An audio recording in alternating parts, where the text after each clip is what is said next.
Welcome sa munting YouTube channel natin guys. Please support my videos. Like, comment and subscribe lang po mga idolo. Maraming salamat po. Story Present, Myriad World Inventory Box. Kabanata 1071. Kailangang sabihin na si Balwo ay talagang napaka-ambisyo at baliw. Sa kabutihang palad, nabigo siya sa huli. Kung hindi nagpakita si Huang Feng para pigilan siya sa oras na ito, sa sandaling nakagawa na talaga siya ng maraming genetic warrior, maaaring nakamit na talaga ang kanyang layunin. Dahil dito, marami sa mga nakatataas ang interesado sa genetic warriors. Sa wakas ay nalaman nila na ang tao sa video na nagawang ganap na talunin ang kanilang combat team at kahit na nagkaroon ng magandang performance ng labanan si Huang Feng ay isang genetic warrior. Dahil sa naunang video, natakot na sila kay Huang Feng. Ang mga taong ito ay naglalaro ng politika sa halos buong buhay nila. Sa makatuwid, pagkatapos makita ang sobrang lakas ng kakayahan ni Huang Feng, ang unang naisip nila ay kung paano kontrolin at balansehin si Huang Feng. Ang hitsura ng genetic warriors ay nagbigay sa kanila ng solusyon. Bagamat alam din ng mga taong ito na ang lakas ni Huang Feng ay mas malakas kaysa sa mga genetic warriors sa pamamagitan ng video na iyon, kapag ang mga genetic warrior ay ginawa ng maramihan at ang bilang ng mga genetic warrior ay dumami, ang resulta ay mahirap sabihin. Hindi bababa sa para sa kanila, ang mga genetic warriors ay isang napakahusay na solusyon. Maaaring gamitin ang mga ito para balansehin si Huang Feng. Bukod dito, naniniwala rin sila na magagawa ito ng mga genetic warriors. Sa makatuwid, pagkatapos ng isang talakayan, ang pangalawang pinuno sa wakas ay sumang-ayon na ipagpatuloy ang pananaliksik sa genetic warriors. Kahit na hindi sila sanay na harapin si Huang Feng, ang mga genetic warriors ay napakalakas pa rin ng trump card. Gayunpaman, dahil ang gamot na maaaring gawing genetic warrior ang mga tao ay paunang produkto lamang, mayroon pa ring ilang mga kapintasan. Isa sa mga ito ay kapag ang katawan ng tao ay naturukan ng gamot, mawawalan sila ng kakayahang mag-isip para sa kanilang sarili. Magiging katulad sila ng mga robot at susunod lamang sa mga utos. Gayunpaman, hindi ito problema para sa marami sa mga nakatataas ng gobyerno. Sa katunayan, mas gusto nila ang resultang ito. Ang isang taong hindi makapag-isip para sa kanyang sarili ay isang taong masunurin, isang taong hindi kailanman magtataksil. Ang gayong tao ang magiging pinakamakapangyarihang sandata sa kanilang mga kamay, at ito mismo ang gusto nila. Sa makatuwid, ang taong nakasuot ng puting Amerikana na nahuli ni Huang Feng ay muling naging taong namamahala sa isang laboratorio. Gayunpaman, sa pagkakataong ito, hindi na siya nagtatrabaho sa bulwark, kundi sa gobyerno. Gayunpaman, ito ay hindi gaanong pagkakaiba sa kanya. Anyway, tinutulungan niya ang iba na magtrabaho. Bukod dito, sa pagkakataong ito ay mas lihitimo at hindi niya kailangang maging tenterhooks. Parang tumaas ng sobra ang status niya. Kaya naman, labis niyang nagustuhan ang pagbabagong ito. Si Huang Feng ay hindi malinaw tungkol sa kaayusan na ito. Ito ay sinadya upang magbantay laban kay Huang Feng. Paano nila ipapaalam sa kanya ang tungkol sa bagay na ito? Hindi lamang si Huang Feng, ngunit dahil sa espesyal na katangian ng genetic warriors, karamihan sa mga tao ay hindi alam ang tungkol sa laboratorio na ito. Kahit si Colonel Manning ay hindi alam ang tungkol dito. Sa buong bansa, tanging ang pangalawang pinuno at isang dosina o higit pang matataas na tao ang nakakaalam nito. Si Dr. Phillips ay abala rin sa panahong ito. Ang potion na ibinalik ni Marcus ay napatunayang mabisa. Matapos pag-aralan ng mga sangkap sa loob, nakakita pa sila ng isang infected na zombie upang gumawa ng isang eksperimento. Ang huling resulta ay napakasaya. Ang zombie virus sa katawan ng zombie na ginamit para sa eksperimento ay mabilis na nabawasan. Matapos ang kalahating araw, tuluyan nang naalis ang zombie virus sa katawan ng zombie. Si Huang Feng at ang mga matataas na tao ng gobyerno ang unang nakaalam tungkol sa balitang ito. Tuwang-tuwa ang lahat. Gayunpaman, hindi ito nangangahulugan na ang problema ng zombie ay nalutas na. Ito ang unang hakbang lamang. Hindi nila mahuli ang bawat zombie at iturok sila ng potion. Sa makatuwid, ipinagpatuloy ng mga siyentipiko na pinamumunuan ni Dr. Phillips ang kanilang pananaliksik. Nais nilang saliksikin ang airborne potion na maaaring mag-alis ng zombie virus. Sa kabutihang palad, sa nakaraang potion at data ng pananaliksik ni Professor Laney, naging maayos ang pagsasaliksik ni Dr. Phillips at ng iba pa. Matapos ang halos 2 buwan, sa wakas ay nagtagumpay sila sa pagbuo ng airborne potion na maaaring lumaban sa zombie virus. Matapos mapatunayang mabisa nga ang Gayuma, agad na nag-utos ang pangalawang pinuno ng malawakang produksyon. Pagkatapos nito, ang potion na ginawa ay agad na ginamit sa Imperial City. Ang epekto ay lubhang kasiya siya. Matapos mag-ferment ang potion sa hangin ng halos 1 araw, nagsimulang bumagsak ang mga zombie sa Imperial City. Ang ilan sa kanila ay naging ganap na patay, habang ang ilan sa kanila ay dahan-dahang naging normal na tao. Ang mga naging normal na tao ay hindi nakagat ng mahabang panahon. Bukod dito, kapag sila ay nakagat, hindi sila nagdusa ng anumang nakamamatay na pinsala. Sa makatuwid, kapag ang virus ng zombie sa kanilang mga katawan ay napunta sa potion, sila ay talagang nabuhay muli. Ito ay isang bagay na hindi inaasahan ng maraming tao. Gayunpaman, ito ay magandang balita para sa lahat ng nakaligtas na mga tao. Nangangahulugan ito na ang bilang ng mga tao na nakaligtas sa wakas ay tataas. Habang parami ng parami ang mga potion na ginawa at pagkatapos ay dinadala sa ibang mga lungsod, parami ng parami ang mga zombie na naalis. Ang mga taong nagtatago ay dahan-dahang lumabas sa kanilang mga pinagtataguan at naglakad muli sa mga lungsod. Isa-isang tila nabuhay muli ang mga lungsod na unti-unting nagiging masigla. Ang dating hula ni Huang Feng ay hindi mali. Ang mga tao ay may malakas na kakayahang umangkop at mabuhay. Kahit na ang zombie virus ay kumalat sa loob ng 2 taon, at ang buhay na kapaligiran ng buong lipunan ay napakasama, mayroon pa ring maraming mga tao na matagumpay na nagtago at hindi nahawahan ng zombie virus. Sa oras na ito, dahan-dahan silang lumitaw. Siyempre, hindi ito nangangahulugan na ang zombie virus sa oras na ito ay hindi nakakapinsala. Sa katunayan, ang virus ng zombie sa pagkakataong ito ay lubhang nakakapinsala. Ang buong lipunan ay nagkagulo, at maraming infrastruktura ang nawasak. Ang populasyon ng tao ay mula sa halos 10 bilyon bago ang pagsiklab ng zombie virus ay naging mas mababa sa 1 bilyon ngayon. Sa sakuna na ito, 9 sa 10 tao ang ganap na nawala sa loob lamang ng 2 taon. Ngayon, ang problema na kinakaharap ng mga tao ay muling pagtatayo. Ang lahat ay kailangang magsimula sa simula. Bagamat gulo sa lahat ng dako, puno rin ito ng pag-asa. Sa oras na ito, naitatag na ang kumpanya ni Huang Feng. Dahil na-promote na siya noon ng gobyerno, sa sandaling maitatag ang kanyang kumpanya, nakaakit ito ng malaking bilang ng mga survivor na gustong sumali. Masasabing si Huang Feng ang pinakamayamang tao sa mundo. Sa nakalipas na 2 buwan, habang nagpe-perform siya kung saan-saan, palihim din siyang nagtungo sa ibang mga lungsod at bumisita sa maraming bangko. Masasabing ang mga vault ng mga bangko sa lahat ng lungsod sa mundo ay binisita ni Huang Feng. Ang kanyang kayamanan ay umabot sa isang kamangha-manghang antas. Kabanata 1072. Kung makikita ng ibang tao ang kasalukuyang reserbang pera ni Huang Feng, malamang na matakot sila hanggang sa mamatay. Ninakawan niya ang lahat ng katamtaman at malalaking bangko sa mundo, at mayroong higit sa trilyong deposito sa kanyang deposit box. Ipinakita nito na ang abalang trabaho ni Huang Feng sa panahong ito ay hindi nawala ng saysay. Bukod dito, ito ay dahil ang exchange ratio sa pagitan ng pera at RMB sa space-time na ito ay 100:1. Kung hindi, ang bilang na ito ay mas malaki pa. Gayunpaman, alam din ni Huang Feng na ang halagang ito ng pera ay hindi pa rin ang kabuoang halaga ng pera ng lahat ng mga bansa sa mundong ito. Maaaring may pera at ginto na itinago sa ibang lugar. Gayunpaman, si Huang Feng ay walang anumang kawalang kasiyahan. Siya ay lubos na nasisiyahan na siya ay makakakuha ng napakaraming pera. Masasabing ito na ang pinakamalaking pakinabang niya mula nang mailipat siya hanggang sa kasalukuyan.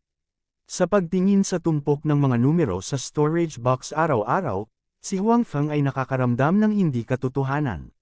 Masaya si Huang Feng dahil sa pera, ngunit sa mundong ito, hindi man lang masaya ang mga pinuno ng ibang bansa. Ang problema ng mga zombie ay nalutas na. Ang focus ng kanilang trabaho ay ang pagsasagawa ng konstruksyon ng bansa. Kung gusto nilang magtayo, hindi nila ito magagawa ng walang pera. Sa makatuwid, nang malutas ang problema ng zombie, nagpadala sila ng mga tao sa mga pangunahing bangko upang kunin ang pera at ginto doon. Gayunpaman, agad nilang nalaman na wala na ang lahat ng pera sa mga bangko. Siyempre, hindi naman sa walang pera. May mga nagkalat pa na pera. Kung ito ay idinagdag, ito ay hindi isang maliit na bilang. Gayunpaman, ang pera ay isang astronomical figure pa rin para sa isang individual, ngunit para sa isang bansa, ito ay masyadong maliit. Ito ay hindi sapat, kaya naman abala ang lahat ng pinuno ng mga bansa sa paghahanap ng nawawalang pera. Gayunpaman, kung paano nawala ang pera at kung sino ang nagnakaw nito, hindi nila alam. Walang paraan upang malaman. Dahil sa pagsiklab ng zombie virus, nasira ang monitoring systems ng iba't ibang bangko, kaya't hindi nila makita kung paano nawala ang pera. Ang ilang mga tao ay naghinala na ito ay nawasak ng mga zombie, ngunit ito ay malinaw na hindi malamang. Pagkatapos ng lahat, ang mga zombie ay hindi makapag-isip. Baka aksidente nilang sirain ang mga bagay sa isang bangko at mapunit ang mga perang papel. Gayunpaman, ngayon ay walang pera sa lahat ng katamtaman at malalaking bangko sa mundo. Malinaw na hindi ito ginawa ng mga zombie, at ang pera ay hindi mawawala ng walang dahilan. Kung hindi ito ginawa ng mga zombie, kung gayon maaari lamang itong gawin ng mga tao. Gayunpaman, sino sa lupa ang may ganoong kalaking kakayahan na talagang kumuha ng napakaraming pera sa bangko? Hindi pa rin moari ng lahat. Sa makatuwid, ang mga pinunong iyon na walang pagpipilian ay maaari lamang pumili na muling mag-print ng mga banknote. Bilang karagdagan, ang mga patuloy na nagpadala ng mga tao sa minahan para sa ginto.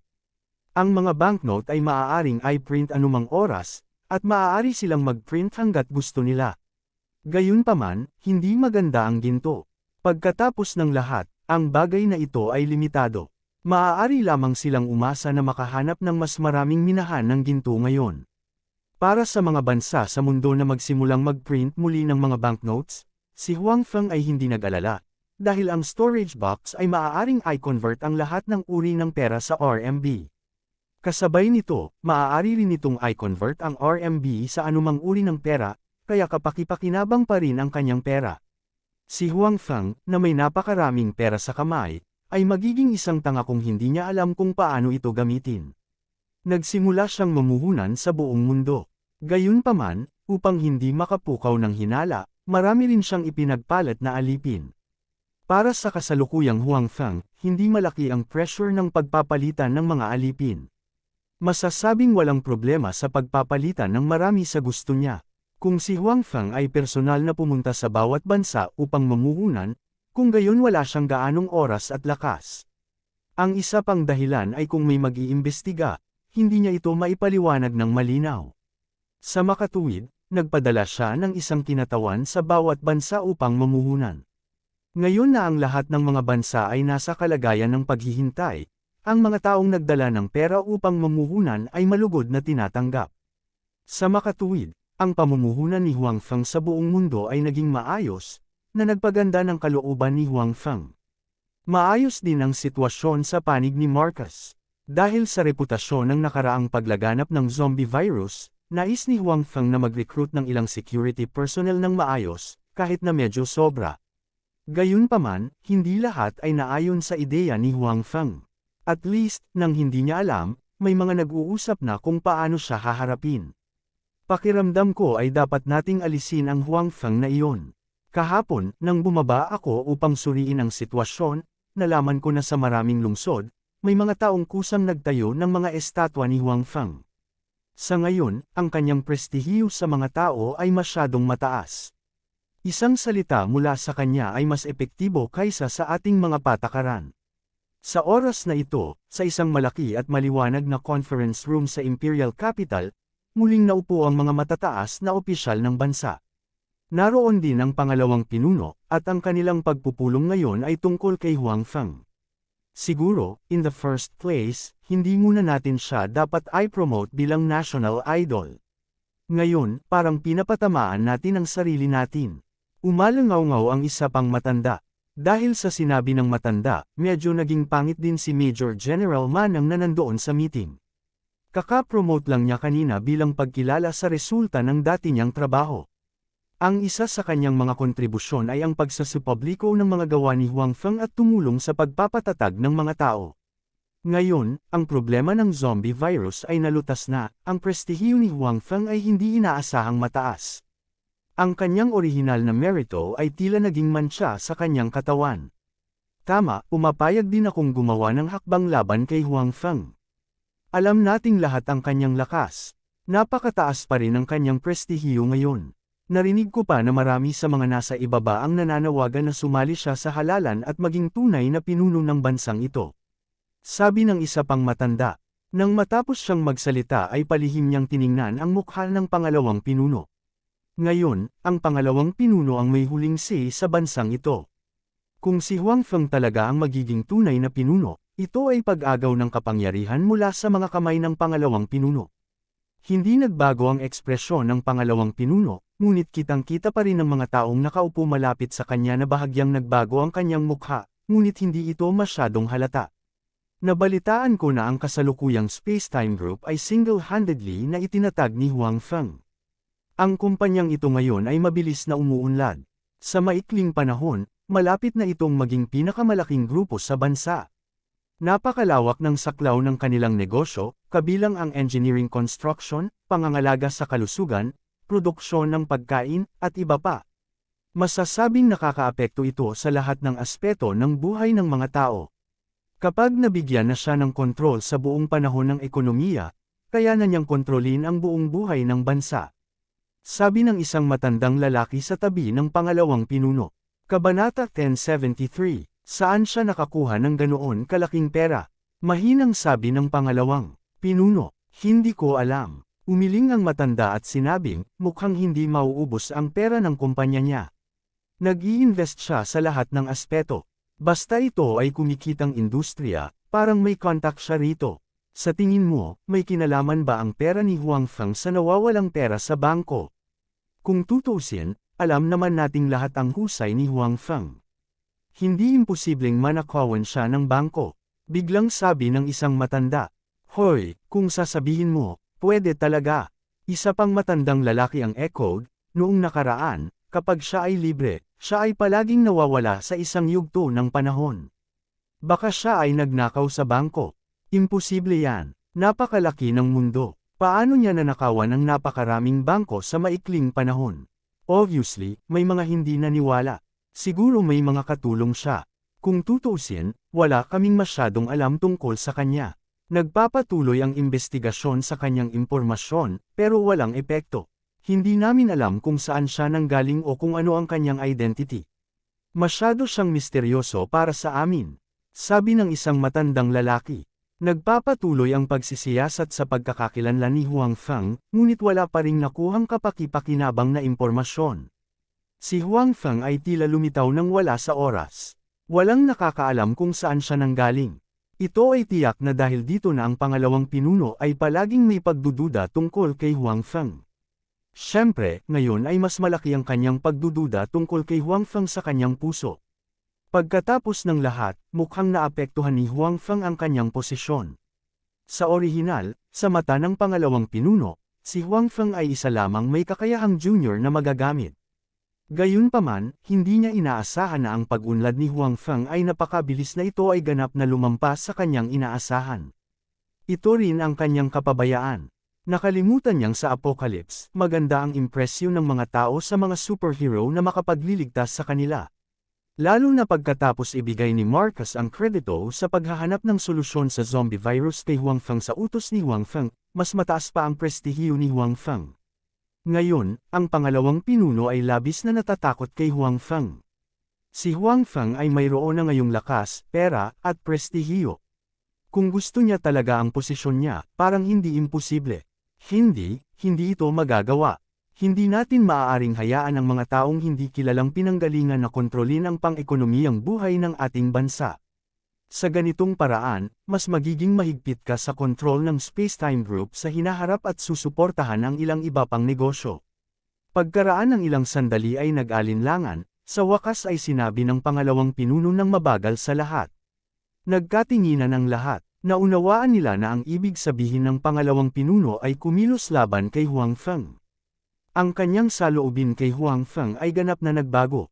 Gayunpaman, hindi ito inaasahan. Pagkatapos ng lahat, naapektuhan na ngayon ni Huang Feng ang posisyon ng pangalawang pinuno. Kakaiba kung hindi siya gagawa ng aksyon. Gayunpaman, ang mga taong ito ay malinaw na hindi alam na si Huang Feng ay walang interes sa posisyon ng pangalawang pinuno. Ang tanging interes niya ay kumita ng pera, upang kumita ng mas maraming pera. Paano kung hindi nasisiyahan ng Huang Feng na iyon? May nagtanong sa mahinang boses. Kung kikilos sila laban kay Huang Feng, tiyak na makakaapekto ito sa mga interes ni Huang Feng. Sa makatuwid, lubos na inaasahan na si Huang Feng ay hindi nasisiyahan. Ano ba ang hindi niya nasisiyahan? Ito ang desisyon ng bansa. Siya ay miyembro ng bansang ito, kaya kailangan niyang sumunod dito. Sabi ng pangalawang hepe na may malamig na mukha. Dahil nakagawa na siya ng desisyon sa kanyang puso, tuluyan nang bumitaw ang pangalawang pinuno. Hindi niya itinago ang pagbabago sa kanyang saloobin kay Huang Feng.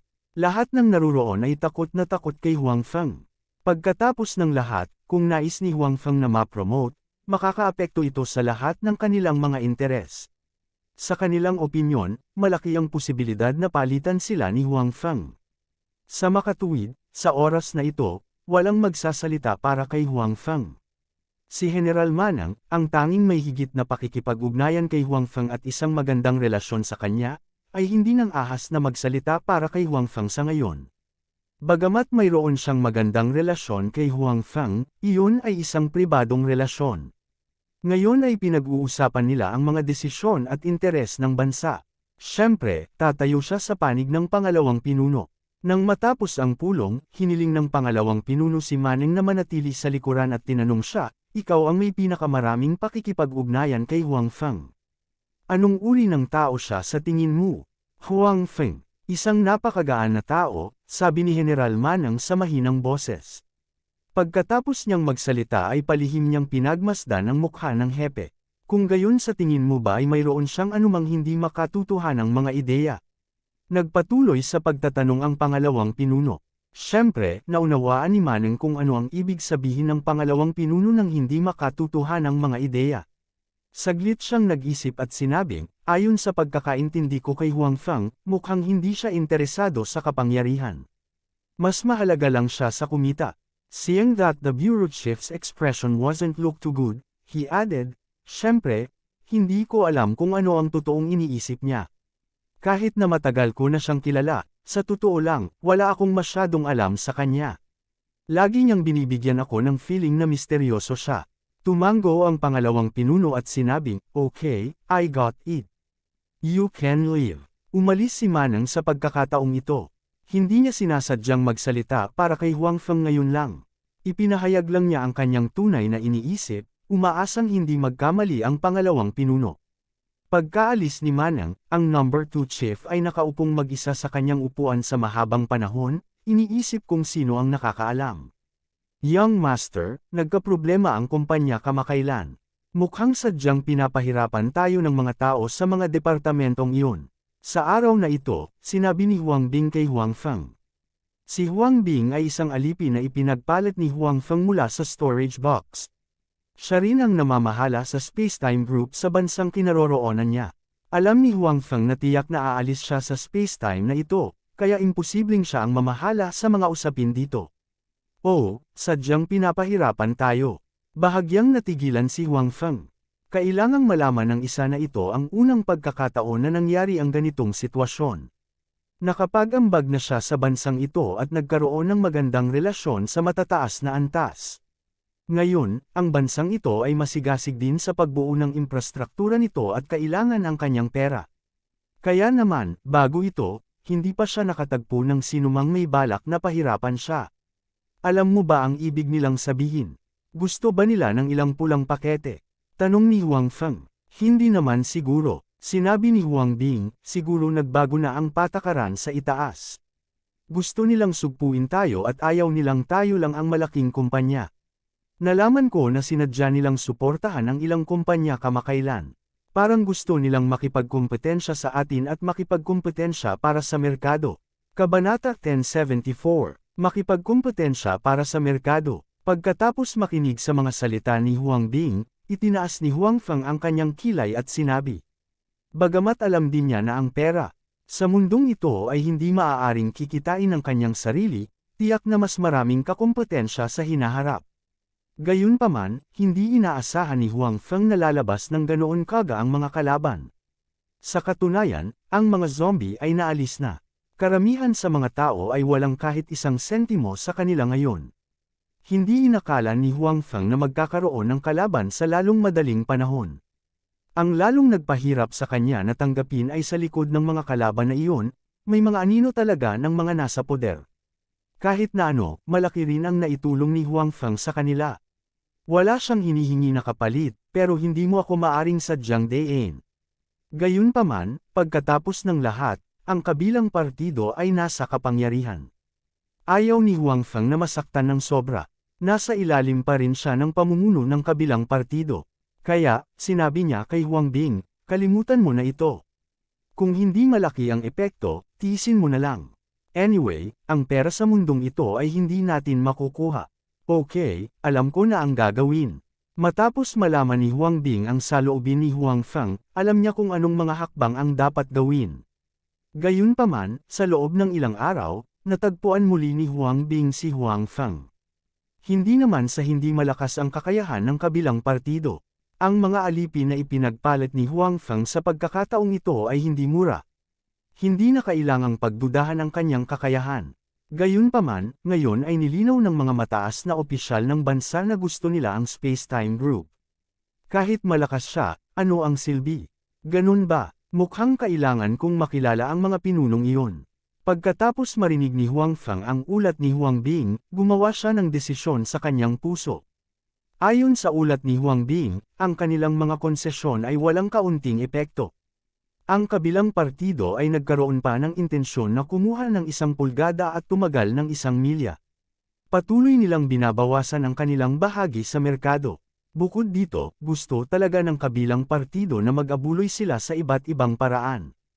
Ang halaga ng donasyon ay hindi maaaring masyadong maliit. Ang dahilan ay dapat suportahan ng bawat isa sa bansa ang muling pagtatayo ng bansa. Naunawaan na ngayon ni Huang Feng na talagang pinupuntirya siya ng kabilang partido.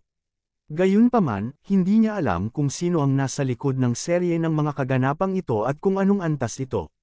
Gayunpaman, kahit na anong antas ito, mayroon na siyang magandang relasyon sa pinakamataas na antas ng bansang ito.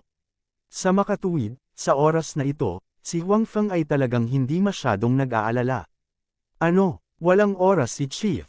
Gayunpaman, nang pumunta si Huang Feng upang makita ang number 2 chief, nakatanggap siya ng nakakagulat na resulta. Napatigil siya sa may pintuan. Dapat malaman ng isa na sa tuwing pupunta siya upang makita ang number 2 chief, makikita niya ito nang walang anumang problema. Gayunpaman, sa pagkakataong ito, napatigil siya. Obviously, may mali. Oo, nasa isang pulong ang pinuno at walang oras upang makipagkita sa mga bisita. Malamig na sabi ng sekretarya kay Huang Feng. Sa tuwing darating si Huang Feng, malugod siyang tinatanggap ng sekretarya ng may ngiti. Tila may naintindihan si Huang Feng sa pagbabago ng ugali ng sekretarya. O sige, maghihintay ako dito. Sabi ni Huang Feng. Kahit anong mangyari, gusto niyang alamin muna ang sitwasyon. Sinabi ng sekretarya kay Huang Feng, Mr. Huang, mangyaring bumalik. Walang oras ang hepe sa buong araw. Hindi ba siya kumakain o nagpapahinga? Ang pagpupulong ay tatagal ng buong araw. Hindi siya pwedeng manatili sa conference room sa gabi. Sabi ni Huang Feng tit for tat. Mr. Huang, pakisuyong pansinin ang iyong ugali at tono. Kung hindi, hihilingin ko sa mga gwardya na paalisin ka. Hindi naman nagbago ang ugali ng sekretarya. Kumunat ang noo ni Huang Feng. Noong una, gusto niyang ipagpatuloy ang pakikipagtalo sa kabilang partido. Gayunpaman, nang isipin niya ang tungkol sa pagkakakilanlan ng kabilang partido, malinaw na ang bagay na ito ay hindi isang bagay na maaari niyang pagpasyahan. Ito dapat ang ideya ng pangalawang pinuno. Walang kwenta ang sasabihin ko sa kanya dito. Sige, mauna na ako. Babalik ako bukas, sabi ni Huang Feng. Tumingin ang sekretarya sa likod ni Huang Feng at ni Nishan. Bilang sekretarya ng pinuno, tiyak na alam niya na nagbago ang saloobin ng pinuno kay Huang Feng. Upang mapanatili ang parehong saloobin ng kanyang amo, tiyak na hindi siya magkakaroon ng magandang saloobin kay Huang Feng. Bukod dito, ito rin ang intensyon ng pinuno. Kaya, sa mga susunod na araw, pinupuntahan ni Huang Feng ang Deputy Chief No. 2 araw-araw, ngunit napatigil siya sa pintuan. Hindi niya makita ang Deputy Chief No. 2 sa mahabang panahon, at ang kanyang kumpanya ay nakatagpo ng maraming problema. Tutal, direktang namagitan ng gobyerno. Bagamat sinubukan ni Huang Bing ang kanyang makakaya na harapin ito, hindi masyadong halata ang epekto nito. Naiintindihan na ni Huang Feng sa oras na ito, ngunit hindi niya akalain na ang No. 2 Chief ay magiging kasangkot sa bagay na ito. Sa orihinal, ang impresyon ni Huang Feng sa kabilang partido ay napakaganda pa rin, ngunit sa pag-iisip tungkol dito, hindi ito kakaiba. Kung hindi kasali ang No. 2 Chief, sino ang maglalakas loob na gumawa ng move sa kanya? Kahit na ang iba pang mga senior executive ay alam ang kanyang pagkakakilanlan at hindi nang ahas na basta-basta gumawa ng hakbang. Si Huang Feng, na hindi makita ang pangalawang in command, ay maaari lamang tumira para sa susunod na pinakamahusay na bagay at piliin na makita si General Maneng. This time, nakita niya ang kabilang party. General Maneng, gusto kong malaman kung ano ang iniisip mo. Kahit na ano, may naiambag ako sa bansa. Ngayon, ginagawa ng kumpanya ang lahat para sa reconstruction ng bansa. Bakit mo ito ginagawa sa amin? Diretso sa punto si Huang Feng nang makita niya ang kabilang partido. Huang Feng, hindi ko maintindihan ang ibig mong sabihin. Sabi ni General Maneng na may masalimuot na tingin sa kanyang mga mata.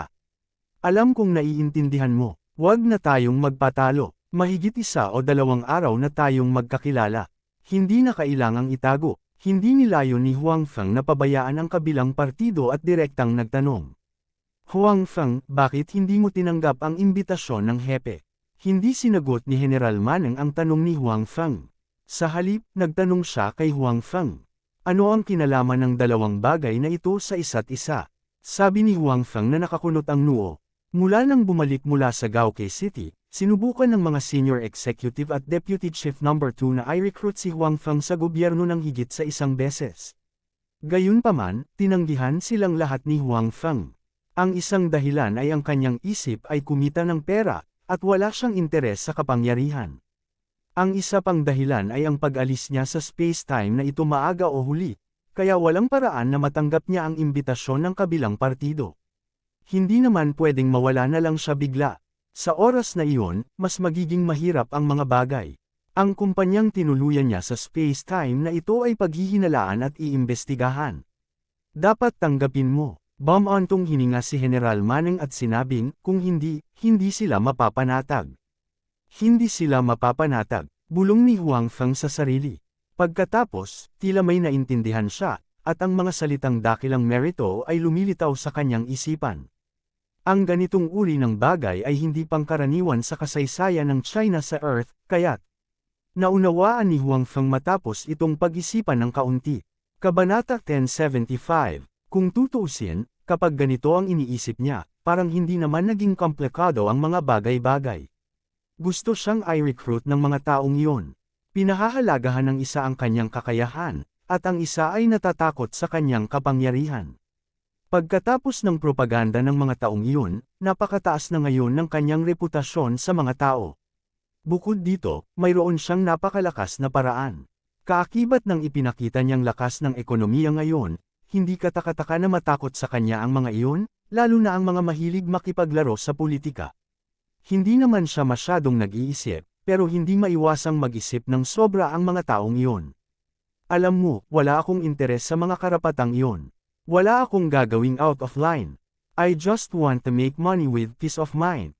Umiling si Huang Feng at sinabi kay Maneng. Nakita ni General Maneng na tila naintindihan ni Huang Feng ang ibig niyang sabihin, kaya't sinabi niya, kung ano ang iniisip mo ay kung ano ang iniisip mo, ngunit ang iba ay hindi mag-iisip. Matapos pakinggan ni Huang Feng ang mga salita ni Maneng, lumalim ang kanyang pagsimangot. Ayaw niyang ipakita ang kanyang lakas noon dahil sa pagsasaalang-alang na ito. Gayunpaman, sa huli, wala siyang pagpipilian kundi ihayag ang ilan dito. Ito ay lumabas na ang kanyang mga naunang alalahanin ay hindi makatwiran. Takot talaga sa kanya ang mga iyon. Mabilis na natapos ang pag-uusap ni Huang Feng at General Maneng. Pinaalalahanan ni Maneng si Huang Feng dahil maganda ang relasyon ng dalawa noon. Siyempre, gusto rin niyang hikayatin si Huang Feng na tanggapin ang recruitment ng mga nakatataas. Sa kasong iyon, ang problema ay malulutas. Nang umalis si Huang Feng sa lugar ni General Manang, muli niyang tinanggihan ang panukalang ito. Naging sanhi ito ng paghihiwalay ng dalawa sa hindi magandang termino sa huli. Nagkaroon pa nga ng mga bitik sa relasyon ng dalawa. Walang magawa si Huang Feng tungkol dito.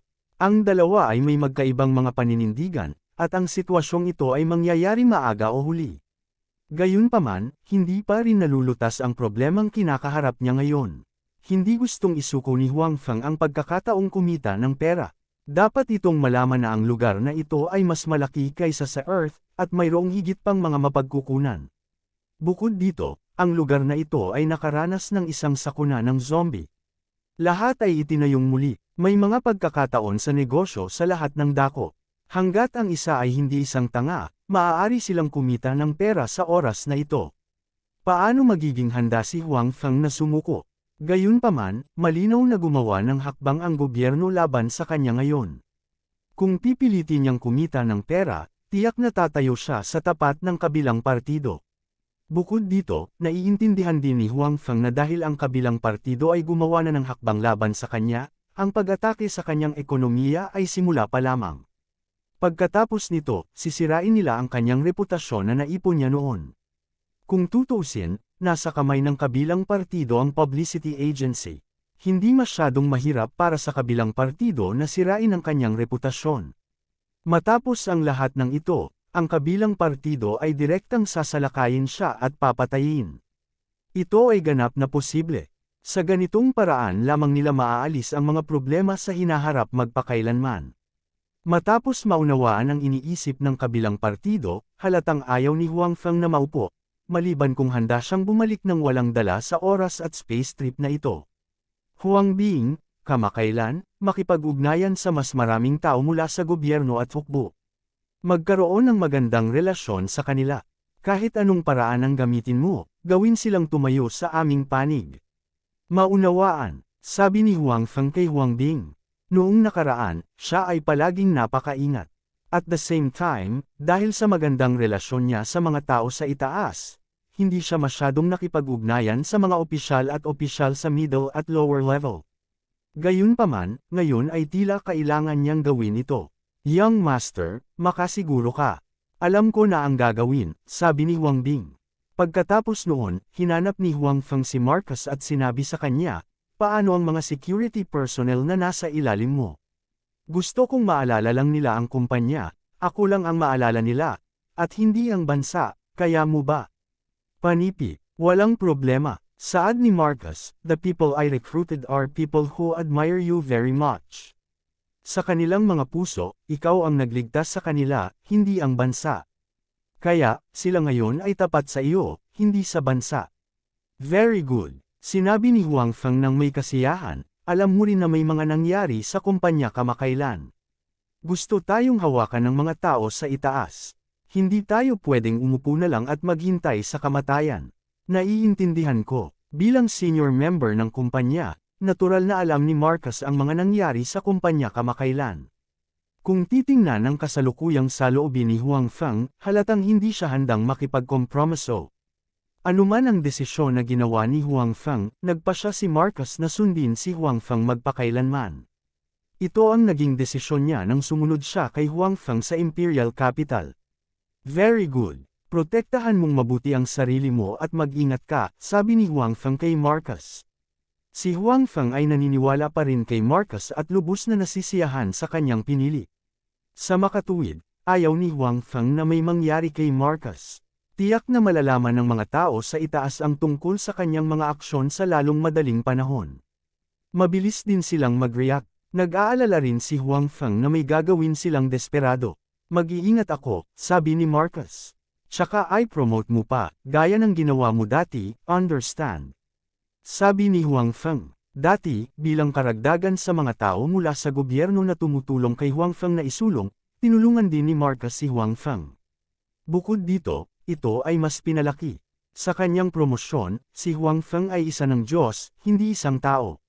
Naiintindihan. Hindi mali ang hula ni Huang Feng. Di nagtagal pagkatapos niyang hayaan sina Marcus at Huang Feng na kumilos, alam ng mga tao sa itaas ang tungkol sa mga aksyon ni Huang Feng. Pagkatapos ng lahat, palagi nilang binibigyang pansin si Huang Feng. Masasabing hanggat nabubuhay si Huang Feng, hindi sila magiging komportable. Kung tutuusin, alam nila na ang kakayahan ni Huang Feng ay higit pa sa mga ordinaryong tao. Sinabi ko na si Huang Feng ay may lihim na motibo. Tingnan mo, nakalabas ang buntot ng fox. Nang muling magsama-sama ang lahat, tuwang-tuwang sabi ng isang matandang lalaki. Sa simula, ang taong ito ay isa sa mga pinakaaktibong tao na nagmungkahi na lumipat sa Huang Feng sa lalong madaling panahon. Ngayong nakita niya ang mga kilos ni Huang Feng, tila nasasabik siya. Leader, ano ang dapat nating gawin? Maingat na tanong ng isa pang matandang lalaki sa pangalawang pinuno. Hindi rin maganda ang ekspresyon ng number 2 chief. Noong una ay napakataas ng tingin niya kay Huang Feng, at maganda rin ang ugali ni Huang Feng sa kanya. Gayunpaman, hindi niya inaasahan na sa huli, ang magkabilang panig ay hawantong sa ganito, at maliwanag na hindi ito ang oras para mag-alinlangan. Kung gagawa tayo ng hakbang kay Huang Feng, gaano ka ka-confident? Alam mo ang lakas niya. Ang pangalawang pinuno ay lumingon at nagtanong sa isa pang matandang lalaki. 100%, ang matanda ay may kumpiyansang sinabi, sa panahong ito, tayo ay gumagawa ng mga genetic warrior. Ngayon, mayroong higit sa 100 genetic warrior. Gaano man kalakas si Huang Feng, walang paraan para makatakas siya. Kabanata 1076, mga genetic na mandirigma. Matapos mahuli ni Huang Feng ang lalaking naka-white coat, hindi lang tumulong ang lalaking naka-white coat para ipakilala ang zombie virus. Sa katunayan, pagkatapos niyang mawala sa paningin ng mga tao, siya ang namamahala sa paggawa ng mga genetic warrior. Pagkatapos ng panahong ito ng pagsusumikap, nakalikha sila ng higit sa 100 genetic warriors. Ang pagkakaroon ng mga genetic warrior na ito ang nagbigay ng kumpiyansa sa mga matataas na opisyal na ito na harapin si Huang Feng. Kung hindi, paanong ang mga taong ito na marunong magtimbang ng mga kalamangan at kahinaan ay ipipilit pa ring salakayin si Huang Feng gayong alam nilang napakalakas ni Huang Feng. Ito ay dahil mayroon silang maaasahan, at ang pag-asa na ito ay isang bagay na hindi alam ni Huang Feng. Mabuti naman, bahagyang lumuwag ang ekspresyon ng pangalawang pinuno. Bagamat hindi siya masyadong handa sa kanyang puso, dahil ang dalawang panig ay dumating na sa puntong ito kasama si Huang Feng, walang puwang para sa pag-atres. Halatang galit si Huang Feng sa kanilang ginawa noon at nagsimulang kumilos. Kailangan niyang maging handa ng maaga. General Manang, imbitahan kaagad si Huang Feng sa iyong personal na pangalan para makahabol at kumain. Aayusin natin ang iba pang mga bagay, sabi ng pangalawang pinuno kay Manang, na nakatayo sa gilid. Ito, okay. Likas na naunawaan ni General Manang ang mga intensyon ng pangalawang pinuno. Bakas sa mukha niya ang pag-aalinlangan, ngunit sa huli, pumayag din siya. Tumango ang pangalawang pinuno. Sa katunayan, pagkatapos nitong malutas ang usapin ni Huang Feng, ipapadala niya si Manang sa isang malayong posisyon. Dahil sa usapin ni Huang Feng, ang pangalawang pinuno ay hindi na nagtiwala kay Manang. Siyempre, hanggang ngayon ay hindi alam ni Manang ang sitwasyong ito dahil palagi niyang iniisip na siya ay nakatayo sa panig ng katwiran ng bansa. Ang mga tao sa itaas ay hindi magdududa sa kanya, kahit na ang kanyang personal na relasyon kay Huang Feng ay talagang maganda. Nang matanggap ni Huang Feng ang imbitasyon ni General Manang, ang mga salitang, "fist at treacherous gate," ay lumitaw sa kanyang isipan. Maaaring hindi alam ng mga tao sa mundo ang tungkol sa mga salitang ito, ngunit sa lupa, maraming tao ang nakakaalam tungkol sa mga ito. Pagdating sa scheming, ang mga tao sa space-time na ito ay maaaring hindi palaging maihahambing sa mga matatanda sa mundo. Bagamat alam niya sa kanyang puso na ang kabilang partido ay hindi nagdaraos ng magandang piging sa pagkakataong ito, nagpasya pa rin si Huang Feng na tanggapin ang imbitasyon ng kabilang partido. Ang isang dahilan ay ang pagtitiwala ni Huang Feng sa kanyang mga kakayahan, at ang isa pa ay na maliban kung ito ay talagang kinakailangan, hindi niya talaga gustong maging kaaway sa mga taong minsan ay nasa parehong panig. Kung may puwang upang ibalik ang mga bagay, handa rin si Huang Feng na maging alipin. Gusto mo bang magdala ako ng ilang tao at sundan kita? Lumapit si Marcus at sinabing, Pamilyar siya sa sitwasyon na kasalukuyang kinakaharap ni Huang Feng at ng kumpanya, kaya syempre, alam niyang hindi ganoon kadali ang pagkain na ito. Kaya naman, kahit alam niyang napakahusay ni Huang Feng, medyo nag-aalala pa rin si Marcus. Kung tutuusin, kung gusto ng kabilang partido na gumawa ng hakbang kay Huang Feng, dapat ay naghanda na sila ng maaga. Sa kasong ito, lubhang mapanganib pa rin si Huang Feng. No need. I can go alone. Kumuha ka ng ilang tao at pansinin mo ang sitwasyon sa kumpanya. Umiling si Huang Feng at sinabi.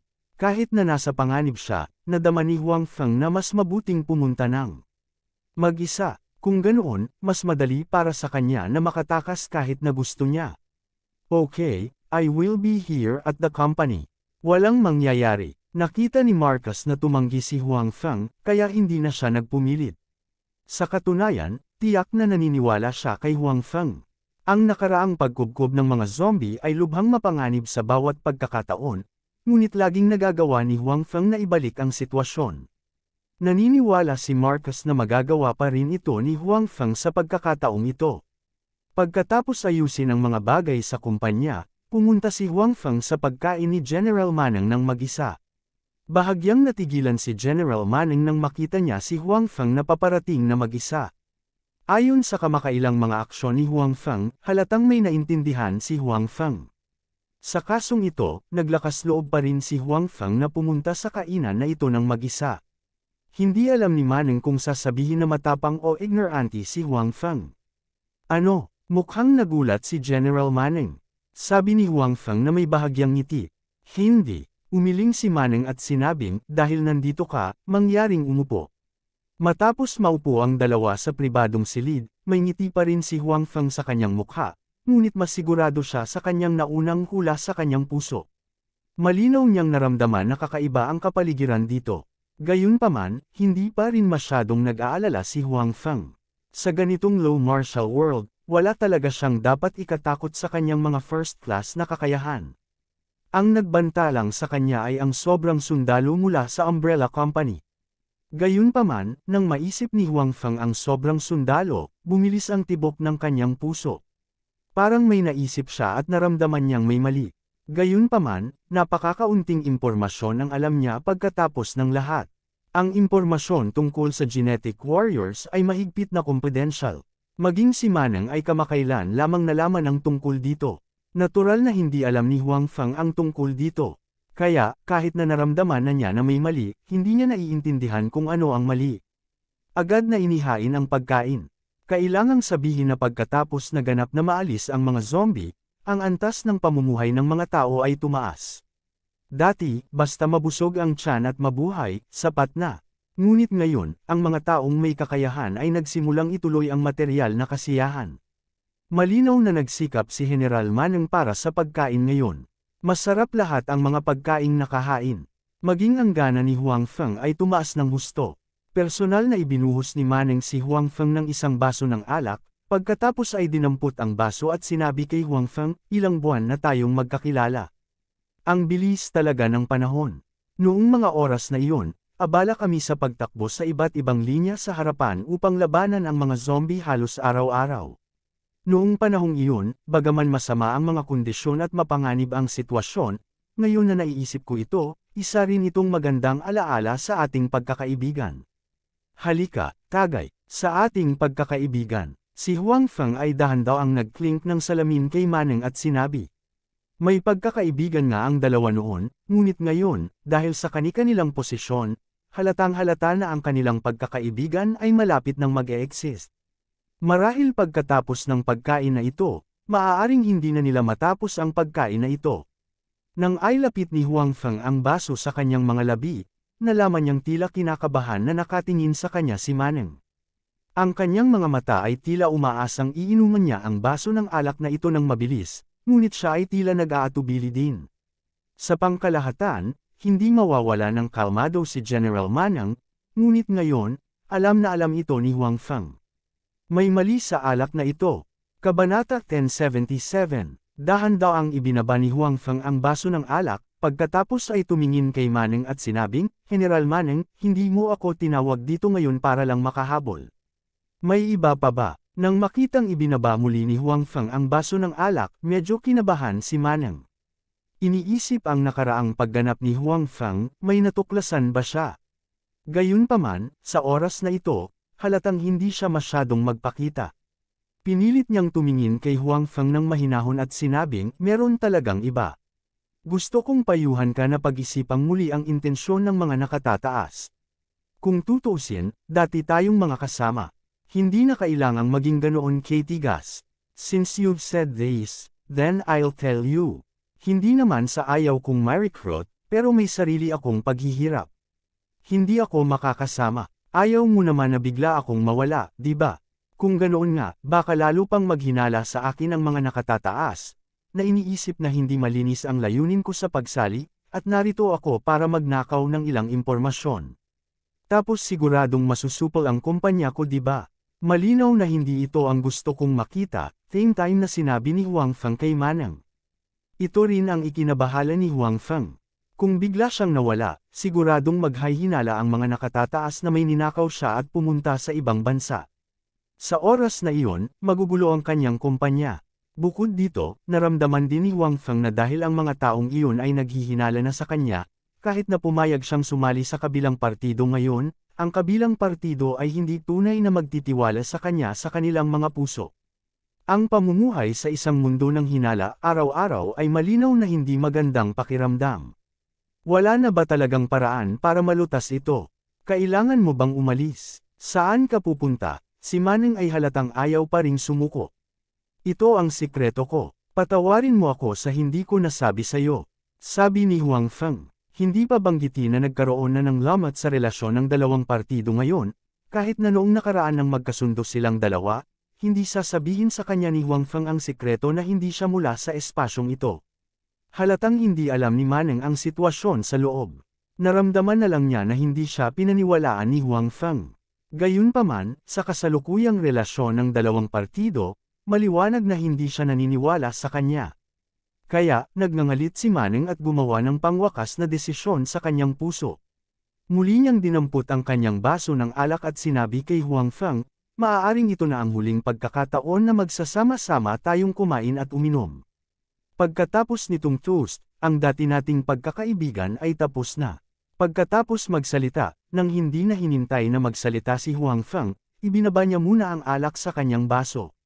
Pagkatapos, hinawakan niya ang basong walang laman at tumingin kay Huang Feng, halatang gustong makitang iniinom ni Huang Feng ang alak sa kamay niya. Gusto mo bang inumin ko itong baso ng alak ng ganoon karami? Hindi agad ito ininom ni Huang Feng ngunit nagtanong siya bilang ganti. Oo, kinagat ni General Manang ang kanyang mga ngipin at sinabi. Dahil sigurado si Huang Feng na wala sila sa parehong panig, at nakagawa na siya ng pinal na desisyon, hindi na nagdalawang isip si Manang. Sige, iinuman ko itong alak. Tumingin si Huang Feng sa kabilang partido na may komplikadong ekspresyon. Kapag nainom na niya itong baso ng alak, puputulan na talaga niya ang lahat ng relasyon sa kanya. Nang makitang itinaas ni Huang Feng ang kanyang ulo at inubos ang alak sa kanyang baso nang hindi nag-iiwan ng kahit isang patak, tila nakahinga ng maluwag si Manang. Pagkatapos, sinabi niya kay Huang Feng, huwag mo akong sisihin. Maraming beses na kitang pinayuhan, ngunit hindi ka nakikinig. Bagamat naniniwala ako na hindi mo gagawin ang mga bagay na iyon, ang mga tao sa itaas ay hindi nagtitiwala sa iyo. Kung gusto mong sisihin ang isang tao, sisihin mo ang iyong sarili sa pagiging masyadong malakas. Hindi maisip na malakas, napakalakas kaya maraming tao ang hindi makakatulog ng maayos, kung mayroon kang ganoong problema. Ano ang ibig mong sabihin, General Manang? Mahina hong tiningnan ni Huang Feng ang kabilang partido. Sa puntong ito, hindi ko na itatago sa iyo. Dahil masyadong malakas ang ipinakita mong lakas, natatakot ang mga tao sa itaas na hindi ka nila kayang sugpuin. Natatakot din sila na may mga ambisyon ka na hindi mo dapat, kaya gusto ka nilang supilan. Gayunpaman, sa totoo lang, kahit pumayag ka na ma-recruit, hindi rin naman masyadong magagaan ang loob ng mga iyon. So later, both sides will come this point. Feng, bakit ang lakas mo? Napabuntong hininga si Manang. Noong tinulungan kitang pumunta sa Gaokei City para manghuli ng mga tao, hindi mo sinabi yon. Sa oras na iyon, gusto mong maging malakas ako hanggat maaari. Sa ganoong paraan, matatapos mo ang misyon. Nakangiting sabi ni Huang Feng. Totoo na malakas ka, pero siguradong hindi uubra kung masyado kang malakas. Alam mo, marami ka pa ring prestihiyo sa mga tao. Hindi ito magandang bagay para sa iyo. Mas lalo ka lang matatakot ng mga tao sa itaas. Kung saan, kasalanan ko rin naman ito.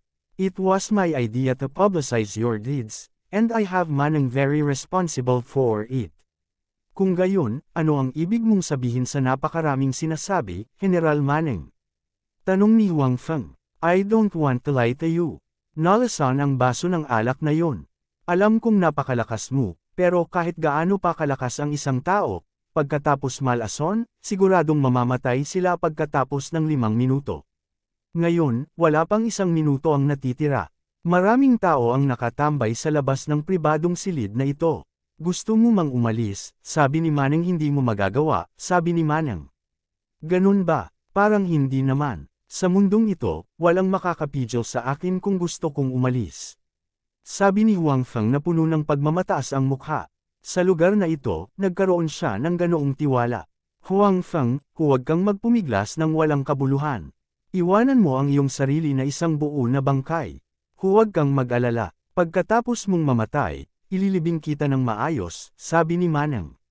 So, kailangan kong magpasalamat sa iyo. Nakangiting sabi ni Huang Feng. I know you must hate me now, but I have no choice. In my position, I can only do this. I will not ask you to forgive me. It was my fault, sabi ni Manang. Well, I'll sit here. Gusto kong makita kung paano mo kukunin ang bangkay ko. Mahinang sabi ni Huang Feng, ngunit walang bahid ng gulat sa kanyang mukha. Sa nakikitang kalmado ni Huang Feng, medyo nalito si Manang. Gaano man kalakas ang isang tao, pagkatapos malaman na sila ay nalasan, hindi sila dapat maging kalmado. Talagang nagkaroon ng gulat. Gayunpaman, kumilos si Huang Feng na parang hindi niya alam na siya ay nalasan.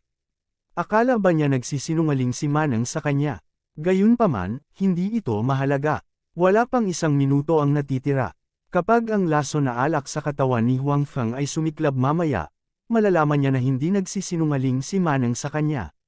Wala siyang anumang takot o gulat bago siya namatay, na hindi masama.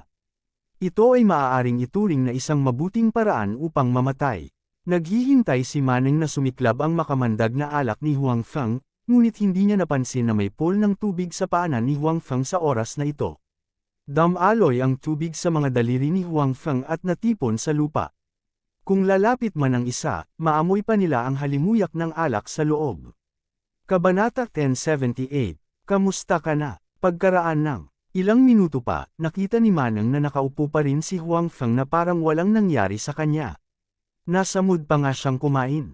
Sa oras na ito, hindi banggitin ang 5 minuto, kahit 10 minuto ang lumipas, ngunit si Huang Feng ay hindi nagpakita ng anumang mga palatandaan ng pagkalason.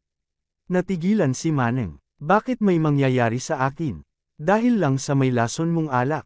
Sinabi ko na noon, kung gusto kong umalis sa mundong ito, walang makakapigil sa akin.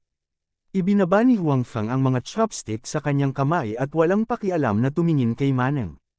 Hindi siya walang ginagawa sa nakalipas na 10 minuto o higit pa. Dahil narito na siya, syempre, hindi niya mapabayaan ang kanyang tiyan. Dapat sabihin na ang chef dito ay medyo magaling. Ito ang pinakamagandang pagkain na kinain ni Huang Feng mula noong dumating siya sa space-time continuum na ito. Bakit? Bakit ganito? Hindi dapat. Kahit sino ang uminom ng alak na iyon, walang posibilidad na mabuhay. Hindi pa rin matanggap ni Manang ang nangyayari sa harapan niya. Ang totoo, wala namang nangyari sa akin, di ba? Sabi ni Huang Feng. Huang Feng, inaamin ko na minamaliit kita. Minamaliit ka rin ng mga tao sa itaas. Mas malakas ka sa inaasahan ng lahat. Tiningnan ni Manang ang kalmadong ekspresyon ni Huang Feng at sa wakas ay tinanggap niya ang katotohanang nabigo siyang lasonin ang alak. Napakapangit ng ekspresyon niya. Kung tutuusin, hindi ito magandang bagay para sa kanya. Naputol na ang relasyon niya kay Huang Feng, at hindi na magkaibigan ang dalawang panig, kaya umaasa siyang mamatay si Huang Feng. Kukunin ko iyon bilang papuri, sabi ni Huang Feng. Gayunpaman, huwag kang maging kampante. Kahit na hindi ka pinatay ng baso ng alak na iyon, hindi ka makakaalis dito ng buhay ngayon, sabi ni Manang na may malungkot na ekspresyon. Sabi ni Manang na may malungkot na mukha. Upang harapin si Huang Feng sa pagkakataong ito, ang mga nakatataas ay gumawa ng ilang mga paghahanda, at ang pagkalason sa alak ay isa lamang sa kanila. Napakaraming paghahanda ang ginawa nila dahil alam nila na si Huang Feng ay hindi dapat pabayaan, kaya kailangan nilang tiyakin na walang nangyaring masama. Yung mga taong nasa labas ba ang pinag-uusapan niyo? Sabi ni Huang Feng. Alam mo, gayunpaman, hindi mahalaga. Sila ito. Ngayon, napapaligiran na ang buong hotel. Ipinapayo ko sa iyo na sumuko sa paglaban, sabi ni Manang. Ngayon mo lang sinabi yon. Tumayo si Huang Feng, tumingin kay Manang, at sinabing, ito na ang huling pagkakataon na pakakawalan kita. Sa susunod na pagkikita natin, magiging magkaaway tayo. Hindi ako kailanman nagpapakita ng awa sa aking mga kaaway. Pagkatapos magsalita, tumayo si Huang Feng at lumabas. Nakaupo pa rin si Manang sa pwesto at pinagmamasdan si Huang Feng na dahan-daang umalis. Alam niya na maraming tao sa labas na naghihintay na lumitaw si Huang Feng. Nang buksan ni Huang Feng ang pinto ng pribadong silid, nakita niya ang isang grupo ng mga tao na nakatutok sa kanya ng baril. Marahil, ito ay isa sa mga pamamaraan ni Manang. Gayunpaman, nakalimutan ba nila ang kanyang nakaraang pagganap? Naisip ba talaga nila na kayang panatilihin ng mga taong ito ang kanyang buhay? Ngumisi si Huang Feng. Pagkatapos, sa isang kislap ng kanyang katawan, nawala siya sa kanyang kinatatayuan. Halos magkasabay na nagpaputok na ang mga tao sa labas. Gayunpaman, sa oras na ito, ang anino lamang ni Huang Feng at si General Manang ang kanilang binaril. Puno ng hindi makapaniwala ang mukha ni Manang habang nakatingin sa kanyang dibdib na puno ng mga butas. Hindi niya akalain na sasalakayin siya ng mga taong ito habang sinusubukan nilang patayin si Huang Feng. Bakit ganon? Hindi niya moari, dahil ba malapit siya kay Huang Feng noon? Gayunpaman, palagi siyang nasa tabi nila. Naputol na ang relasyon niya kay Huang Feng. Bakit hindi nila siya kayang bitawan? Ano ang ginawa niyang mali? Sa kasamaang palad, walang makakasagot sa mga tanong sa puso ni Manang. Maaari lamang siyang mamatay ng hindi kusang loob na may pusong puno ng pagdududa. Si Huang Feng ay lumalapit na sa mga tao sa oras na ito. Nakita rin niya ang pagkamatay ni Manang, ngunit malinaw na hindi ito ang oras para alalahanin iyon. Ang kanyang kasalukuyang sitwasyon ay hindi nagpapahintulot sa kanya na magambala. Kailangan niyang harapin ang mga taong ito sa harapan niya. Bang bang bang bang, napuno ng putok ng baril ang buong hotel. Sa oras na ito, walang masyadong tao na kayang pumunta sa hotel, at ang mga taong iyon ay pinaalis pagkatapos pumasok si Huang Feng sa hotel. Sa makatuwid, walang ibang tao sa buong hotel maliban kay Huang Feng at sa mga taong ito na nagnanais ng kanyang buhay. Bilang karagdagan sa mga taong nasa harapan niya, napansin din ni Huang Feng na maraming tao ang sumugod. Ang kabilang partido ay talagang naglagay ng maraming pagsisikap upang patayin siya. Una, nilason nila ang alak. Matapos mabigang gawin ito, talagang nagpadala sila ng napakaraming tao upang patayin siya. Gayunpaman, ang lakas ni Huang Feng ay hindi nawalan ng kabuluhan. Isa na siyang first-class master, at ang mga taong ito sa harap niya ay mga elite na sundalo lamang. Kung ikukumpara sa mga ordinaryong tao, sila ay talagang napakahusay. Gayunpaman, sa mga mata ni Huang Feng, hindi sila gaanong naiiba sa mga ordinaryong tao. Ang figure ni Huang Feng ay patuloy na umiindayog. Ginamit niya ang parang wave na subtle step sa sukdulan. Sa buong karamihan, ang figure ni Huang Feng ay nasa lahat ng dako. Walang makatitiyak kung alin ang tunay na katawan ni Huang Feng.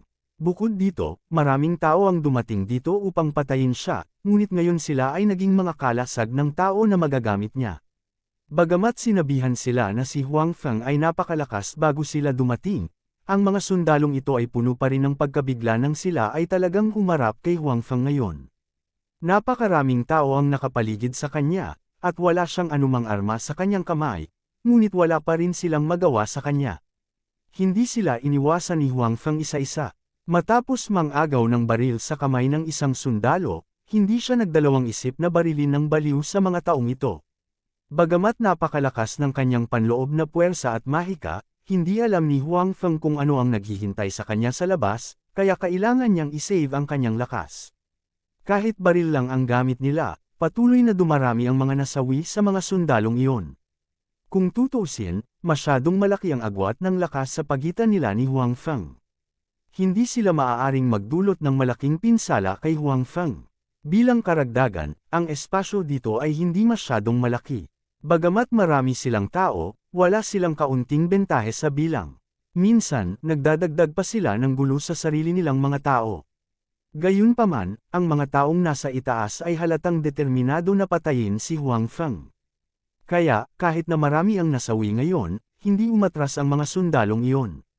Bukod dito, mas marami pa rin ang dumarating. Sa sandaling ito, bumulong si Huang Feng ng ilang salita. Pagkatapos noon, biglang nalaman ng mga sundalong iyon na may ilang taong nakasuot ng itim na damit at itim na balabal sa kanilang pulutong. Tinakpan pa nila ang kanilang mga mukha, na tila puno ng misteryo at lamig. Noong nagtataka pa sila kung saan nanggaling ang mga taong ito, itong mga taong biglang sumulpot ay nakamove on na sa kanila. At ang hakbang na ito ay isang panig na pagsupil. Kabanata 1079. Sa oras na ito, sa parehong opisina tulad ng dati, ang pangalawang pinuno. At ang iba pang mga nakatataas ay nakatitig sa isang malaking screen sa harap ng conference room na may mga pangit na ekspresyon. Ang video na nagpe-play sa screen ay ang video ni Huang Feng na nakikipaglaban sa mga sundalo. Hindi lumabas ang eksenang gusto nilang makita. Sa halip, sinasalakay ni Huang Feng ang mga sundalo. Ang bawat isa sa mga elite na sundalo ay nakapatay ng maraming zombie, ngunit wala silang panlaban sa mga kamay ni Huang Feng. Ito na ba ang buong lakas ni Huang Feng? Malakas talaga siya. Nakatitig sa screen ang pangalawang pinuno at bumulong sa sarili. Ang iba pang matatanda ay nakatingin din sa screen na may seryosong ekspresyon. Bagamat hindi pa lumalabas ang trump card na inihanda nila para kay Huang Feng, ang lakas na ipinakita ni Huang Feng ay nagpapataas pa rin ng kanilang mga kilay. Gayunpaman, walang nagsisi sa kanilang nakaraang desisyon. Kung mas malakas ang lakas ni Huang Feng, mas natatakot sila kay Huang Feng, at mas malakas ang kanilang iniisip na alisin si Huang Feng. Sa makatuwid, hindi nila ito pinagsisihan ngayon. Namanghalang sila sa lakas ni Huang Feng. Walang kwenta talaga ang manang na iyon. Hindi siya nilason. Mapait na sabi ng isang matandang lalaki. Ang pagkalason kay Huang Feng ang kanilang unang hakbang. Kung nagtagumpay ang hakbang na ito, hindi na sana gaanong problema mamaya. Gayunpaman, ngayon ay tila hindi ito gumana. Si Huang Feng ay buhay pa at sumipa. Nang marinig ang pangalan ni Manang, medyo komplikado ang ekspresyon ng pangalawang pinuno. Ito rin ay isang tao na siya ay optimistiko tungkol sa sasanayin niya ito ng buong puso. Gayunpaman, dahil sa insidente kay Huang Feng, hindi na siya nagtiwala kay Manang tulad ng dati. Palagi niyang nararamdaman na tila mas malapit si Manang kay Huang Feng. Sa makatuwid, dinalak niyang paalisin si Manang mula sa pangunahing lugar ng kabisera pagkatapos makipag-ugnayan kay Huang Feng. Gayunpaman, nang pag-usapan ang mga countermeasures sa ibang pagkakataon, may nagmungkahi na maaari nilang samantalahin ang pagkakataong ito para patayin si Manang at pagkatapos ay i-frame si Huang Feng. Pagkatapos ng lahat, ang reputasyon ni Huang Feng sa mga tao ay napakataas ngayon, kaya kung papatayin nila siya ng padalos-dalos, maaaring magdulot ito ng kawalang kasiyahan sa mga tao. Sa makatuwid, kinailangan na ipin ang isang krimen kay Huang Feng. Maliwanag na isang magandang krimen ang pagpatay sa isang mataas na opisyal ng militar, na tumulong sa kanya noon at nakipagkaibigan sa kanya. Hindi lang nila maalis si Manang, na hindi na pinagkakatiwalaan, ngunit masasabi rin nila na ang pagnanais ni Huang Feng para sa kapangyarihan ay lumaki at gusto niyang agawin ang kapangyarihan. Gayunpaman, siya ay pinigilan ni Manang, at ang galit na si Huang Feng ay pinatay si General Manang na nagpatigil sa kanya. At kapag kumalat na ang usaping ito, tiyak na magdudulot ito ng hindi kasiyahan sa maraming tao. Sa oras na iyon, tiyak na maaapektuhan ang reputasyon ni Huang Feng. At ang mga taong ito ay magagamit ang dahilan ng pagtatanggol sa bansa at paghihiganti kay Manang. Sa ganitong paraan, kung papatayin nila si Huang Feng, hindi magkakaroon ng napakaraming tao ang maiinis, at ang kanilang layunin ay makakamit.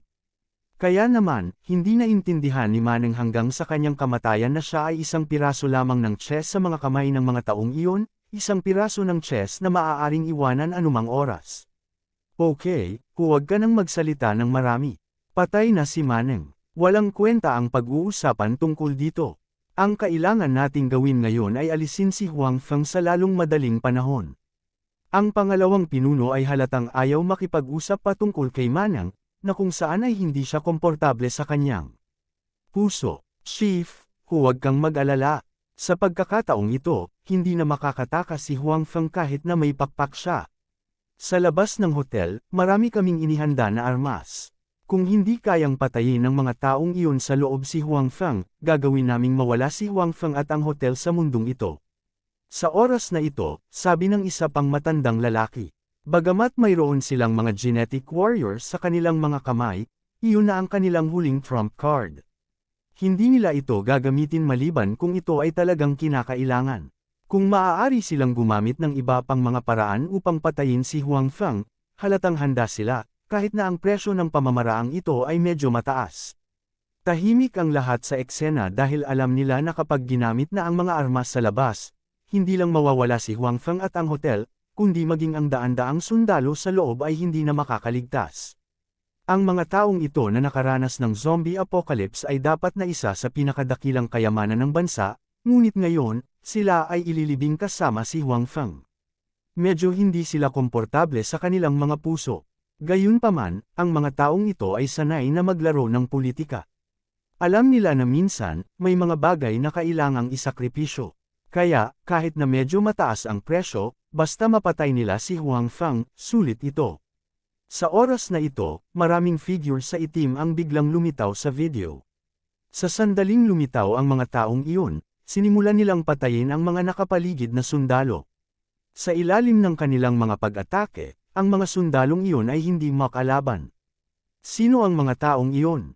Paano sila lumitaw? Nagulat ang pangalawang pinuno at walang malay na umupo ng tuwid at nagtanong. Gayunpaman, walang sinuman sa eksena ang makasagot sa kanyang tanong dahil ang lahat ngayon ay may parehong pagdududa. Hindi rin nila alam kung paano lumitaw ang mga taong ito at kung paano sila napakalakas. So, ilan pa ang kakayahan ni Huang Feng na hindi natin alam? Sabi ng pangalawang pinuno sa sarili. Noong una, inakala niya na dahil sa krisis na ito ay ginamit na ni Huang Feng ang kanyang buong lakas, ngunit ngayon, tila nagkamali siya. Si Huang Feng ay tila walang katapusang paraan. Masyadong marami. Ang Huang Feng na ito ay hindi maaaring iwanang buhay. Bagamat nakapagdesisyon na siya, sa sandaling ito, hindi maihahambing na matatag siya sa ideyang ito. Upang makamit ang layuning ito, handa siyang magbayad ng anumang halaga. Ito ay dahil lubos niyang naiisip kung anong uri ng paghihiganti ang gagawin ng mga taong ito kapag nakatakas si Huang Feng. Sa oras na iyon, maaari silang mamatay nang hindi alam kung paano sila namatay. Ngunit, buhay pa si Huang Feng. Nagbago ang ekspresyon ni Huang Feng. We can't wait. Hayaan mo na yung mga tao sa labas ng hotel. Utos ng pangalawang pinuno. Sa oras na ito, marami pa ring mga sundalo sa hotel. Kapag nakilos na ang mga tao sa labas, wala ni isa sa mga sundalo sa loob ang makaliligtas. Gayunpaman, malinaw naman, ang pangalawang pinuno ay natakot kay Huang Feng. Natatakot siyang may mangyari na hindi inaasahan kung maghihintay siya. Oo, hepe, uutusan ko agad sila. Sabi ng isang matandang naka-uniforme ng militar. Pagkatapos noon, kinuha ng matanda ang telepono, nagsalita ng ilang salita, saka ibinaba ang telepono. Muli, lumapit siya sa conference table, at nagsimulang maghintay ang lahat sa eksena ng pagkamatay ni Huang Feng. Sa hotel, biglang nakaramdam ng krisis si Huang Feng mula sa kaibuturan ng kanyang puso. Pagkatapos, isang matalim na sipol ang umalangaw sa kanyang mga tainga. Pagkatapos, naramdaman niyang yumanig ang buong gusali ng hotel. Kabanata 1080. Ano ang sitwasyon? Nagulat si Huang Feng. Ang pakiramdam na ito ay parang lindol. Umiikot ang buong katawan niya. Bukod dito, tila may mga debris na nahuhulog mula sa kisame ng hotel na ito. Hindi maganda, nagsimula na ba ang labas? Dapat lang. Pero, nasa loob pa rin tayo. Bakit sila nagsimula? Yung grupo ng mga bastos, kung makakalabas ako, papatayin ko sila. Siguro ang mga tao sa itaas ang nagsabi sa kanila na gawin ito. Malamang ang mga big shot na iyon ay gusto nating mamatay kasama si Huang Feng. Hindi lang si Huang Feng ang nagpapanik ngayon. Nagpapanik na rin ang mga sundalo sa oras na ito. Mas alam nila kaysa kay Huang Feng. Alam nila na may mga ion cannon, high explosive tank, at iba pa sa labas. Gayunpaman, napagkasunduan nila noon na gagamitin lang nila ang mga armas na iyon kung hindi nila mapatay si Huang Feng. Ngayon, desperado pa rin silang nakikipaglaban kay Huang Feng. Hindi man malaki ang pag-asa, nandito pa rin sila. Bakit sila nagsimulang mag-away sa labas? Dapat itong malaman na mayroong maraming mga armas na inihanda sa labas. Ito ay sapat na upang wasakin ang lugar na ito sa lupa. Noon, wala na talaga silang pag-asang mabuhay. Hindi na tayo dapat pumunta. Si Huang Feng ay isang bayani na nagligtas sa mundo. Ang pagpatay sa kanya dahil lang sa nakolekta siya ng malalaking putok sa itaas ay simpleng pagganti ng kabaitan na may puot. Walang kwentang sabihin ito ngayon. Labas na tayo dali. Kung medyo mamaya pa tayo, hindi na tayo makakaalis. Alam ni Huang Feng kung ano ang nangyayari mula sa mga pira-pirasong salita ng mga tao sa paligid niya. Lihim siyang hindi nakaimik sa determinasyon ng pangalawang pinuno para maalis siya. Kasabay nito, palihim niyang sinisisi ang sarili sa pagiging pabaya. Hindi siya dapat naging pabaya noon. Bagamat mayroon din siyang malalim na panloob na lakas, sa ilalim ng napakalaking pambobomba, maaaring hindi siya makatakas ng hindi nasaktan. Sa makatuwid, si Huang Feng at ang mga sundalo ay wala nang pakialam sa pagpatay sa isa't isa sa oras na ito. Ngayon, pareho ang ideya ng lahat, iyon ay ang mabilis na pag-alis sa lugar na ito. Kung hindi, ang lugar na ito ay magiging kanilang sariling libingan. Gayunpaman, huli na. Habang naghahanda ang lahat sa pagtakas, mas mabilis na bumagsak ang mga kanyan. Sa isang kisap mata ay na-flat agad ang hotel na katatapos lang itayo. Napuno ng alikabok ang hangin, at ito ay isang gulo. Ang Huang Feng na iyon ay patay na sa wakas.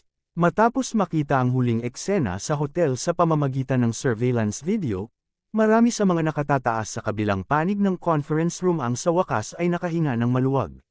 Mula sa video, alam nila na nang magsimulang sumabog ang hotel, si Huang Feng ay nasa hotel pa rin, at walang paraan para makatakas siya.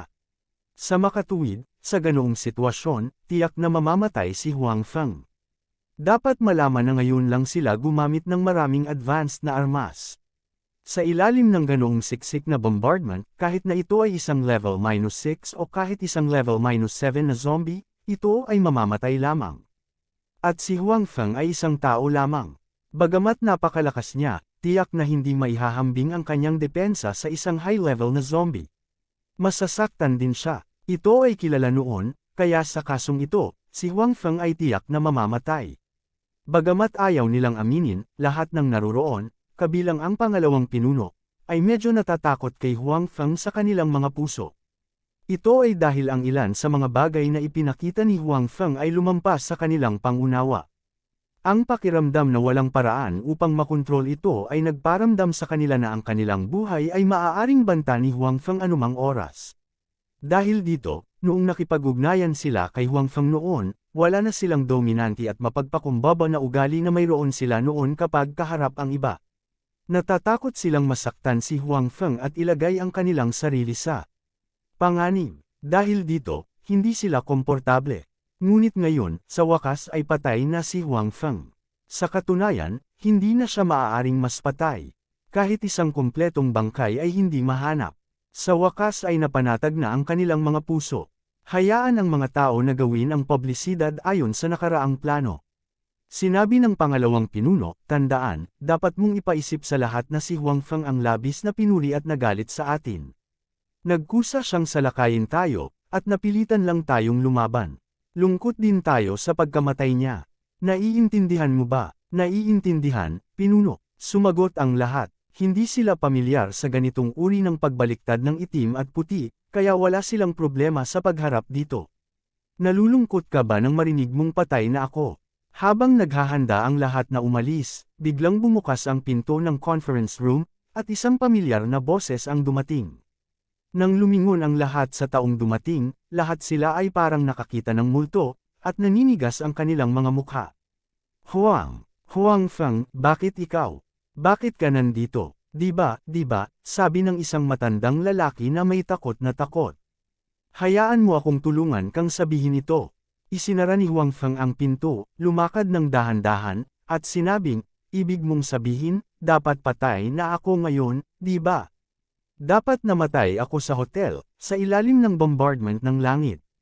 Napangiti si Huang Feng nang makita niya ang ekspresyon ng lahat ng hindi makapaniwala. Gayunpaman, bahagyang kumunot ang noo niya at sinabing, gayunpaman, maaaring kailanganin kong bigan kayong lahat. Ang mga sundalong ipinadala ninyo ay namatay ng lahat doon. Ako naman, pero ayos lang ako, panipi, talagang napakadelikado ng sitwasyon noon. Nang malaman ni Huang Feng na maraming kabibi sa labas na malapit ng tumama sa hotel, alam niya na ang kabilang partido ay gagawa ng todo para patayin siya.